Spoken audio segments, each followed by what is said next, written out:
qui n'épargne personne, les vélos. Il y en aurait, je vous le disais, plus de 1000 chaque jour en France, soit 40 vols de vélos toutes les heures.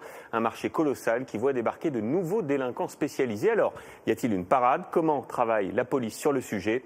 Enquête signée Anne-Claire Poignard, Julien Nourry, avec notre bureau à Bordeaux. Dans les grandes villes, il est partout. Pratique, facile à garer, le vélo fait de plus en plus d'adeptes. Mais il suscite aussi la convoitise. Une roue arrachée, un antivol coupé, c'est la mauvaise surprise qu'ils sont nombreux à avoir expérimenté. J'ai laissé pour aller à la boulangerie sans l'accrocher, et ce que je fais toujours depuis 30 ans, 40 ans, et là, on me l'a volé. Beaucoup qui se baladent avec des pinces aujourd'hui et qui décrochent les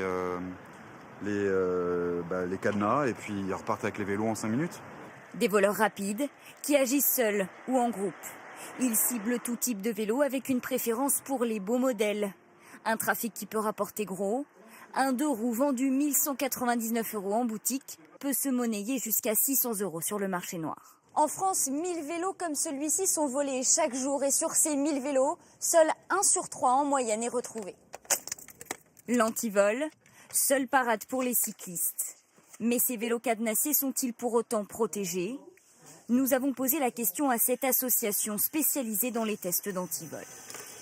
Donc là, on a tous les éventails des antivols qu'on peut trouver dans le commerce en France aujourd'hui. Des systèmes vendus entre 5 et 100 €. Donc on va commencer par le pire, c'est ce qu'on appelle les antivols câbles, donc ils sont caractérisés par leur forme souple.